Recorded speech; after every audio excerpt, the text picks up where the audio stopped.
Good afternoon, everyone. I'm the sheriff here in Lott County. As you all know, this last Thursday, about 7:20, Janesville Police Department, Fire Department, Sheriff's Office, we all got dispatched location behind us here at the Rock River to look for some kids that have been swept into the river. One child was able to be rescued immediately. Second one was reported as missing, and we've all been looking very diligently through the weekend to try and find that child. About 11 o'clock this morning, we were informed from a citizen who was also out helping us search this river that he found what he believed was the missing child. Our recreational safety team was able to respond to that location and confirm that it was indeed the case. We were able to recover that child and turn her over to the medical examiner's office. So if anybody has any questions, how far down the river? We're probably about 5,000 feet from this location, down in the area of Bell Richard Bridge on the south side of Janesville. Rain is coming down. Can you explain a little bit the circumstances behind her being found? Was it near the water's edge? How did that happen? From what I understand, this would be along the water's edge is where she was eventually found, below the surface, but visible from the surface. It looked like the medical examiner had kind of gone out there with the boat. What is the process like once the body is found? Absolutely. This is a complex sort of case because the investigation is the Janesville Police Department's search efforts is the Sheriff's Office, and then the medical examiner's office plays a very close role with us as far as after the child was found. So does the medical examiner do something on the scene once the body's recovered, or what happens when the boat gets out there? They will document the scene, and they will take custody of the child and do the autopsy most likely tomorrow, and they will probably have a press release coming out tomorrow with identification, that sort of thing, and their findings. At this point, is this being continued to be viewed as a drowning type accident? It's a tragic accident. Brad Stereo, if you have anything different, this is that aspect of this case falling to the police department. Yeah. At this point, there's no, we have no reason to believe there's any foul play at all. Of course, the investigation will remain open until after we get the medical examiner is able to do their examination of the body. But right now, it's being treated as simply an accident. What's been sort of the response from your officers in terms of, I mean, obviously this is such a tragedy, such a heavy thing to deal with for 4 days. Boy, I would sure like to take just a moment to say thanks to everybody that's been involved in this. Our officers from our agency have worked very hard, but they have been hand in hand with the DNR and the fire department, the police department down here in Jefferson County. I mean, help has come from all over, and they've gotten assistance from volunteer groups. Community support has been fantastic out here, and the family has been very supportive. It's very, very difficult times for all of them. Certainly our hearts go out to the families who work through this tragic situation. You said a sort of a bystander. Let's relocate over there. So with a person, with sort of a assistant, just a community person helping with the search, how do you know how quickly you would have gotten to that point? I mean, obviously they're sort of searching in different areas because you guys have different equipment, but had that person not found it, do you know, as far as your canvassing goes, how long it would have taken you guys to get there? We're all very hopeful that today would be the day that we would be able to bring this resolution, but it's hard to say when you're out here, and we were very appreciative of all the help that we got. Certainly a number of groups for this weekend that came out and assisted us.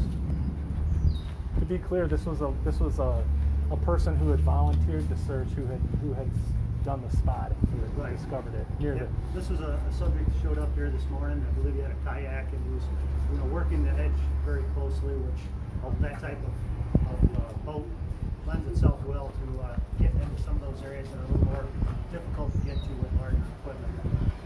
What was different about today than the last couple of days, where she may have been able to be found? Is there anything different? Through this weekend, there's been a lot of changes. We immediately closed up the dams north of this location, try and bring that water level down. Once once that was down, it helped us to get into areas that we wouldn't have been able to get into with divers, with the water. We still weren't able to get to some areas that we were trying to get to, but the idea was by bringing that water down, it would make it a little easier to spot this child. But today, when we brought the level of water back up, that may have played some role in that as well. And like I say, there's been a number of steps through the weekend that we had to sort of follow in order to make this recovery. And we've had canines out here, we've used sonar, we've used drones, we've had the fire department get a swift water rescue where they locked arms and basically walked this entire portion of the river. So a lot of different steps, our dive team, our boat teams, and of course different styles of boats. But today, the one that turned out to be extremely effective was that very small craft, that kayak, and the citizen was able to help that way. I saw there was some activity in Happy Hollow Park. Is that where she was located? That was not where she was located. The site that she was located was about 5,000 feet south of here, in the area of the bridge. What would you say was the biggest challenge in this search? Was it the current, or was there something else that was difficult? The current was very, very difficult here. I think for most people who maybe don't have a ton of experience with the river, I don't think we recognize just how severe that current is. And at one point, the part that we wish the search was only a matter of a few feet down, but the current was so strong we couldn't get there to search it. And that was very, very frustrating to know that our biggest concern was so close and not to be able to get there. Over the weekend, Pujan Construction came out with some heavy equipment. They moved some rock around. They brought out a great big construction box and tried to change the flow of the river so that we'd have less current and maybe our divers could get in there. But Mother Nature was not overly cooperative this weekend, and that posed a real significant challenge for all of the people who were trying to effect this search. With the current here being as such, is the city looking at the issue of, you've got a public park amenity here where the city's trying to cultivate this as public use area, but yet you've got a current that is apparently severe enough that divers have a hard time, trained divers have a hard time in that water. Is river safety something that the city is looking at this point in terms of this general area, marking the area, doing something around it for the public? So I don't have any specific information at this point regarding what the future holds for this area. Just mainly because we've been simply focused on finding this child, finding Madison, helping the family to, and hopefully begin healing. So it will no doubt be a topic of discussion as far as, this particular area and what things we can do to improve safety here. Chief, I don't know if you have anything else. No, I'm not aware of any specific plans at this time, but I just want to remind anybody, anytime you're around any body of water, it can be dangerous. And especially we have a river that runs through a populated area, and so I think it's always a concern for probably everybody in our community and with that body running through. So, I would just urge all of our citizens that when you are around the river, it is a fast current.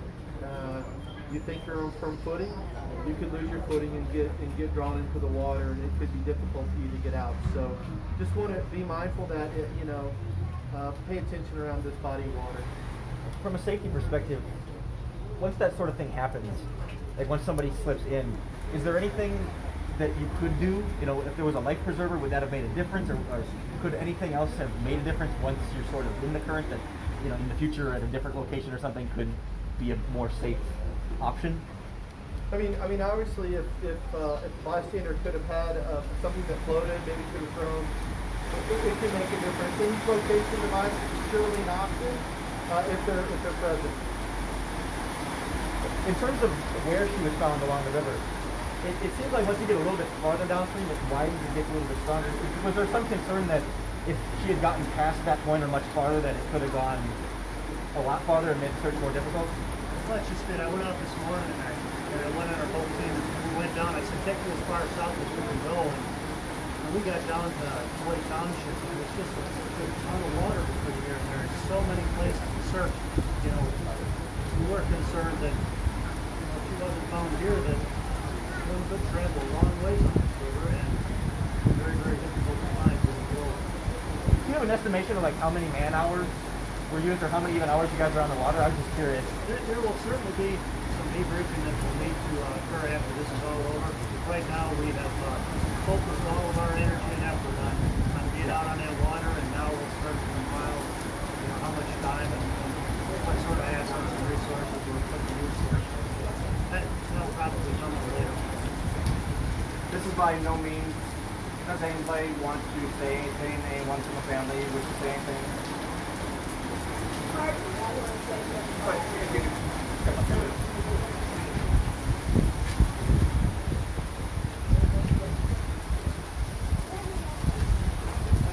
Yeah, that's great, thank you.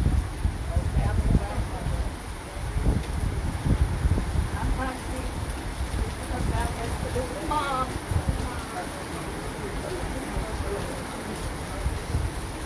I just want to thank everybody for their concerns and prayers. They were great. We appreciate it. It wasn't overdone. This is a very difficult time for us right now. We pray that you guys continue to pray for us.